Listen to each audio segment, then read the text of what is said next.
변하지 않아도 하나님은 늘 옳습니다.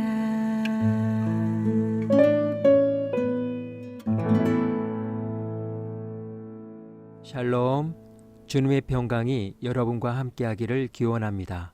오늘 성경 읽기와 말씀 묵상을 통해 하나님의 말씀을 깨닫는 지혜와 기도하고 간구하는 모든 것들 위해 응답의 열매가 충만하기를 소망합니다. 오늘 성경 읽기 내비게이션은 역대하 12장 껍데기 신앙입니다. 르호보암의 나라가 견고하고 세력이 강해지매 그가 여호와의 율법을 버리니 온 이스라엘이 본받은지라. 그들이 여호와께 범죄하였으므로 르호보암 왕 제5년에 애굽 왕 시삭이 예루살렘을 치러 올라오니 그에게 병거가 1200대요 마병이 6만 명이며 애굽에서 그와 함께 온 백성 곧 리비아와 숫과 구스 사람이 헤아릴 수 없이 많더라. 시삭이 유다의 견고한 성읍들을 빼앗고 예루살렘에 이르니 그때 유다 방백들이 시삭의 일로 예루살렘에 모였는지라. 선지자 스마야가 르호보암과 방백들에게 나와 이르되 여호와께서 이같이 말씀하시기를 너희가 나를 버렸으므로 나도 너희를 버려 시삭의 손에 넘겼노라 하셨다. 이에 이스라엘 방백들과 왕이 스스로 겸비하여 이르되 여호와는 의로우시다. 여호와께서 그들이 스스로 겸비함을 보신지라. 여호와의 말씀이 스마야에게 임하여 이르시되 그들이 스스로 겸비하였으니 내가 멸하지 아니하고 저희를 조금 구원하여 나의 노를 시삭의 손을 통하여 예루살렘에 쏟지 아니하리라. 그러나 그들이 시삭의 종이 되어 나를 섬기는 것과 세상 나라들을 섬기는 것이 어떠한지 알게 되리라. 애굽 왕 시삭이 올라와서 예루살렘을 치고 여호와의 전 보물과 왕궁의 보물을 모두 빼앗고 솔로몬이 만든 금방패도 빼앗은지라. 르호보암 왕이 그 대신에 노스로 방패를 만들어 국문을 지키는 경호 책임자들의 손에 맡기매 왕이 여호와의 전에 들어갈 때마다 경호하는 자가 그 방패를 들고 갔다가 경호실로 도로 가져갔더라. 르호보암이 스스로 겸비하였고 유다의 선한 일도 있으므로 여호와께서 노를 돌이키사 다 멸하지 아니하셨더라. 르호보암 왕은 예루살렘에서 스스로 세력을 굳게 하여 다스리니라. 르호보암이 왕위에 오를 때 나이가 41세라. 예루살렘 곧 여호와께서 이스라엘의 모든 지파 중에서 택하여 그의 이름을 두신 성에서 17년 동안 다스리니라. 르호보암의 어머니의 이름은 나아마요 암몬 여인이더라. 르호보암이 악을 행하였으니 이는 그가 여호와를 구하는 마음을 굳게 하지 아니함이었더라. 르호보암의 처음부터 끝까지의 행적은 선지자 스마야와 선견자 id도의 족보책에 기록되지 아니하였느냐. 르호보암과 여로보암 사이에 항상 전쟁이 있으니라. 르호보암이 그의 조상들과 함께 누움에 다윗성에 장사되고 그의 아들 아비야가 그를 대신하여 왕이 되니라.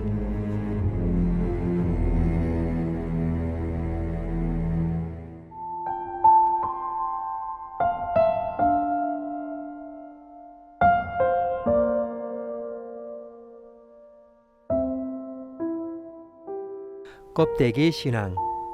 껍데기의 사전적 의미는 크게 두 가지로 나뉩니다. 첫째, 달걀이나 조개처럼 겉을 싸고 있는 단단한 물질을 뜻하며, 둘째, 알맹이를 빼내고 겉에 남은 껍질만을 가리킵니다. 일상에서는 껍질과 껍데기를 구분하기도 합니다. 귤, 사과처럼 쉽게 벗겨지는 것은 껍질이라 하고, 달걀, 조개, 호두처럼 단단히 싸고 있다가 속이 비어버린 것은 껍데기라 합니다. 이 두 번째 의미가 확장되어 겉모양만 있고 속이 비어있는 것을 비유적으로 껍데기라 부릅니다. 속담, 속빈 강정과 같은 맥락이죠. 그래서 껍데기라는 말은 흔히 부정적 뉘앙스를 담고 있으며 내실없는 허황된 겉모습만 남은 대상을 풍자할 때 사용됩니다. 신동엽 시인의 껍데기는 가라는 이러한 비유적 의미를 문학적으로 잘 드러냅니다. 껍데기는 가라, 한라에서 백두까지 향기로운 흙가슴만 남고 그 모든 쇠붙이는 가라. 시인은 껍데기를 거짓과 위선, 억압과 권력의 허상으로 상징합니다. 겉만 요란한 껍데기는 모두 사라지고 참된 알맹이, 곧 흙과 생명, 그리고 민중의 향기만 남아야 한다고 외칩니다. 이 의미를 사람에게 적용하면 겉모습은 멀쩡해 보이나 속은 텅 빈 사람, 말은 번지르르 하지만 책임과 진심이 없는 사람을 가리킵니다. 신앙적으로는 하나님과의 관계는 사라지고 형식만 유지하는 모습, 곧 껍데기 신앙이 여기에 해당됩니다. 하나님은 중심을 보시는 분이시기에 껍데기에 불과하는 신앙은 그분 앞에 설 수 없습니다. 오늘 본문의 주제어는 껍데기 신앙입니다. 르호보암이 나라를 안정시켜 다시 세력이 강해지자 그와 온 이스라엘은 하나님과 그분의 길을 버렸습니다. 하나님의 율법을 떠난 그들의 신앙은 알맹이를 잃어버리고 껍데기만 남아 속빈 강정처럼 허망한 신세가 되고 말았습니다. 먼저 애굽 왕 시상이 침략했습니다. 하나님의 영광이 떠난 나라는 허무하게 무너졌습니다. 껍데기 신앙은 외적의 공격 앞에서 아무 힘을 발휘하지 못합니다. 그들은 시삭의 족으로 전락했습니다. 하나님께서 다스림을 받아야 할 백성이 세상의 지배를 받는 처지가 된다는 것입니다.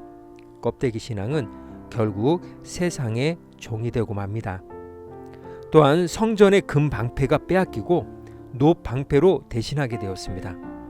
겉모습은 여전히 화려해 보였으나 그 안에는 더 이상 하나님의 영광이 담겨 있지 않았습니다.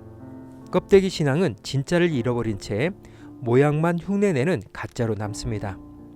그러나 그들이 회개했을 때 하나님은 다시 기회를 주셨습니다. 완전히 멸망하지 않게 하시고 징계 속에서도 여전히 돌아올 길을 열어주신 것입니다. 이것은 하나님의 은혜와 자비가 껍데기 신앙조차 붙들고 계심을 보여줍니다. 마지막으로 그의 어머니가 암몬 여인 나아마였다는 기록은 그의 신앙이 이미 이방과 뒤섞여 있음을 드러냅니다. 하나님에 대한 관심은 사라지고 타협과 혼합으로 채워진 그의 삶은 결국 껍데기에 불과했습니다. 하나님 없는 신앙은 속빈 강정과 같아 무너질 수밖에 없습니다. 겉으로는 여전히 왕이 예루살렘에 앉아 있었고 성전도 존재했지만 그 안은 텅 비어 있었습니다. 이것이 바로 껍데기 신앙의 실체입니다. 오늘 우리도 겉모습만 유지하는 신앙, 형식만 남은 예배, 껍데기일 뿐인 믿음에 빠져 있지 않은지 깊이 돌아봐야 하겠습니다. 오늘 하루 성경 구약 성경의 내비게이션은 역대하 12장 껍데기 신앙이었습니다. 이 시간 기도의 자리로 나아갑니다. 겉모습만 남은 껍데기 신앙을 버리고 하나님 앞에서 진실한 마음과 중심을 회복하기를 소망하며 기도의 자리로 나아갑니다. 징계 속에서도 다시 기회를 주시는 하나님의 은혜를 붙들고 기도합니다.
사랑의 하나님, 알맹이는 사라지고 껍데기만 남은 믿음이 아니라 주님을 향한 중심과 진실을 잃지 않는 신앙으로 살게 하옵소서.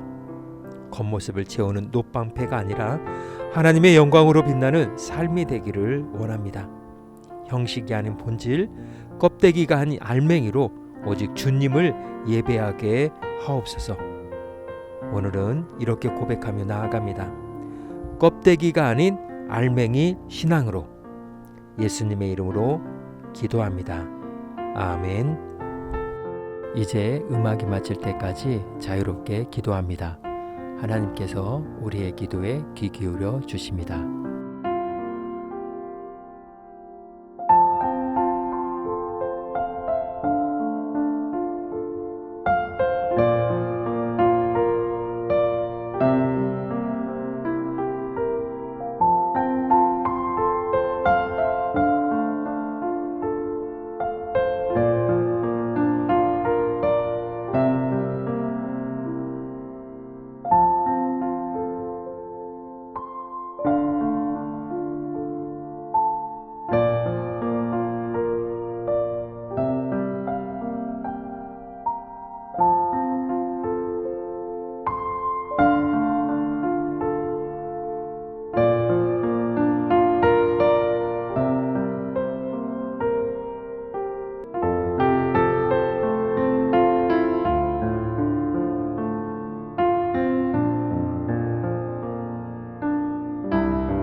우리의 기도를 들으신 하나님께서 오늘도 동행하십니다. 주님 안에서 성령의 새 역사를 쏘내려 가시길 축복합니다.